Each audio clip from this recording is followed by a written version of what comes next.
sini terdapat mereknya, yaitu Shearing Pump Trumo TE311.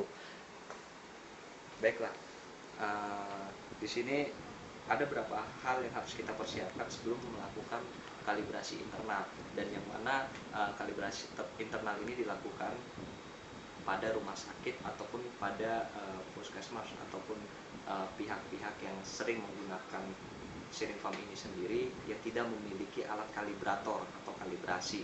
Nah, ini bisa dikalibrasi secara internal, bukan berarti dinyatakan layak pakai oleh pihak BPFK.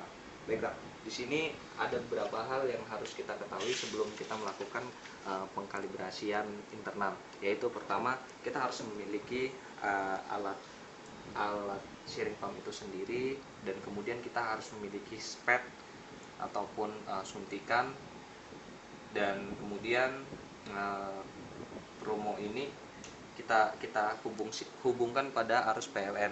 Tidak lupa kita memiliki gelas ukur, yang artinya ukuran spet yang ada di dalam sini dan akan diukur kembali di dalam tabung ukur yang ada di luar. Baiklah, langsung saja sebelum kita mulai kalibrasi internal Shearing Pump ini, kita harus ketahui dulu.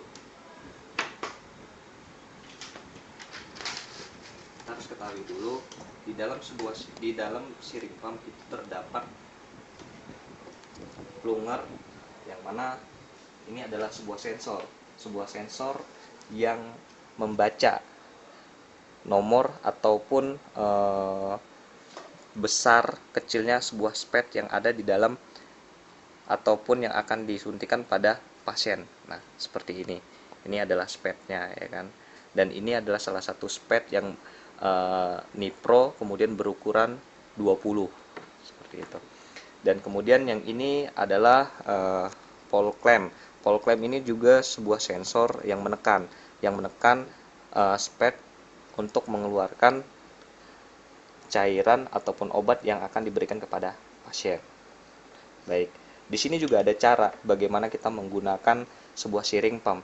Yang pertama, tidak perlu kita ketahui, banyak yang berdampak negatif ataupun berdampak fatal ketika melakukan pemasangan spet. Yang artinya di sini di plungernya ada batas untuk pemasangan spet. Jadi ketika spet tidak bisa dimasukkan, otomatis sensor harus diangkat setinggi-tinggi mungkin sehingga bisa memutar ke kiri ataupun ke kanan. Ketika plunger ini patah, maka sebuah Shearing Pump tidak bisa digunakan. Baik. Kemudian di sini ada tempat untuk penyimpanan spet agar spet tidak lari ataupun tidak tertekan ke depan ketika Paul clamp ini menekan untuk mengeluarkan cairan obat yang akan diberikan kepada pasien. Nah, di sini ada sensornya. Oke, baik, kita coba pasang. Oke, ini posisi pergelangan ini harus di posisi seperti ini. Baik. Iya. Nah, seperti ini. Dan kemudian harus kita ketahui kenapa posisi angka ataupun posisi air yang ada di sini harus berada di atas. Karena secara anatomi tubuh, ketika sebuah gelembung ataupun gelembung udara yang akan masuk kepada pembuluh darah akan mengakibatkan kefatalan, yaitu pecahnya sebuah pembuluh darah. Makanya seorang suster yang telah dididik untuk lebih memahami anatomi tubuh manusia lebih berhati-hati sehingga tidak terjadi hal yang tidak diinginkan. Baik. Namun kita tidak juga perlu khawatir karena di sini telah dilengkapi dengan yang disebut sensor occlusion atau penyumbatan. Maka sensor akan berfungsi ketika adanya uap ataupun adanya gelembung pada spet.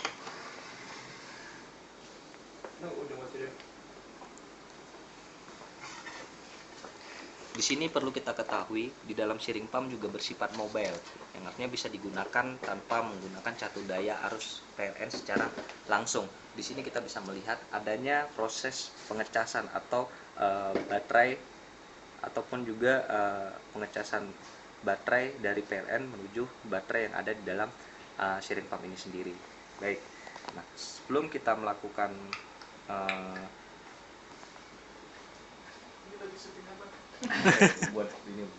sebelum melakukan tindakan, maka kita akan melakukan menghidupkan switch, yaitu switch on off. Oke, di sini akan terbaca 11 11 dan 11 itu akan menunjukkan sebuah sharing pump yang menggunakan Trumo Japan Made seperti itu. Dan kemudian sped ada yang sharing pump open dan ada sharing pump yang close. Sharing pump yang open yaitu bisa menggunakan berbagai macam sped, sedangkan sharing pump yang close dia hanya bisa menggunakan satu sped yang telah ditentukan oleh sharing pump itu sendiri. Sedangkan di sini kita menggunakan sped yang bermerek Nipro, dan di sini jelaskan salah satu sped Nipro itu ada dan bisa digunakan pada sharing pump ini sendiri. Oke, baik. Next, di sini sebelum kita melakukan pengkalibrasian internal ini, di sini dijelaskan. Tadi saya udah bilang pada pendengar ini akan membaca sebuah sped. Di sini akan terbaca bahwa sped ini berukuran 20. Oke. Dan di sini ada display. Nah, di sini ada 3 tombol, yang mana probe, start, dan silent atau stop. Probe ini berfungsi untuk menekan atau mengeluarkan cairan secara manual agar tidak terjadinya gelembung. Seperti ini. Ketika ditekan maka air akan mengalir agar tidak terjadinya gelembung yang ada di dalam sebuah sped. Sama seperti halnya ketika seorang suster yang melakukan secara manual. Sebelum melakukan menyuntik pasien, maka dia akan mengeluarkan gelembung yang ada pada spednya itu sendiri. Oke, baik. Selanjutnya, sebelum kita melakukan kalibrasi internal ini, maka di sini kita ada penyetingan waktu dan berapa mililiter cairan yang akan disalurkan kepada pasien. Di sini ada sebuah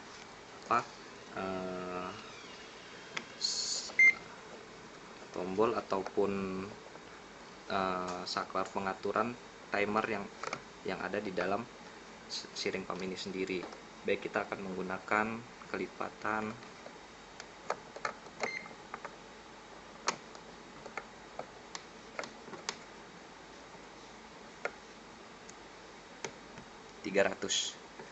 dan kemudian kita coba start. Nah, ketika dilakukannya start, maka di sini menunjukkan adanya cairan yang akan ditransfusi kepada tubuh manusia seperti itu. Dan kemudian perlu kita ketahui pada sped di sini posisi sped selalu harus seperti ini, gambarnya harus selalu di atas agar menghindari gelembung-gelembung kecil seperti ini agar tidak masuk kepada pembuluh darah. Secara analoginya, ketika air disalurkan, otomatis gelembung-gelembung akan naik kepada permukaan atas. Sedangkan posisi sped kenapa tidak pernah di tengah ataupun tidak pernah di samping, ya kan? Tapi posisinya agak ke bawah agar bisa memposisikan gelembung-gelembung itu sendiri agar naik ke atas, tidak menuju kepada pasien atau tidak diberikan kepada pasien karena berakibat fatal. Baik, di sini kita bisa melihat cairan menuju tubuh pasien ataupun stimulasinya. Di sini juga kita bisa melihat kecepatan cairan yang diberikan kepada pasien seperti itu. Oke. Nah,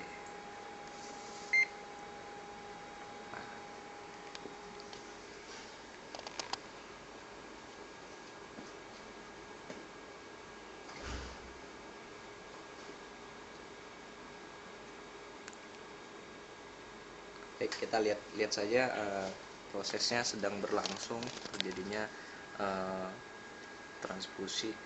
Di sini pensettingan bisa dilakukan secara secara yang dibutuhkan oleh pasien, dan itu yang lebih mengetahui adalah seorang suster.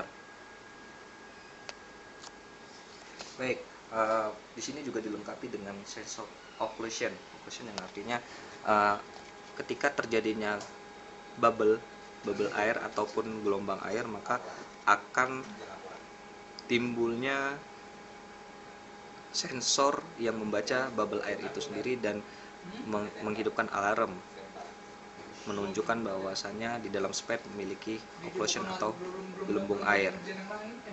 Di sini ada nearly empty yang artinya di sini untuk alarm sebelum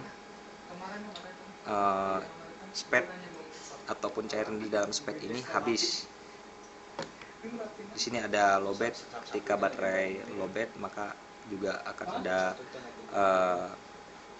ada alarm seperti itu. Di sini kita melihat, ini kita setting secara cepat agar proses simulasi prosesnya lebih cepat dan bisa dipahami oleh orang lain. Baik, di sini kita bisa melihat. Nah, di sini ada nearly empty menunjukkan ketika spet pada posisi akan habis maka nearly empty akan berbunyi seperti itu. Nih, sebuah sensor.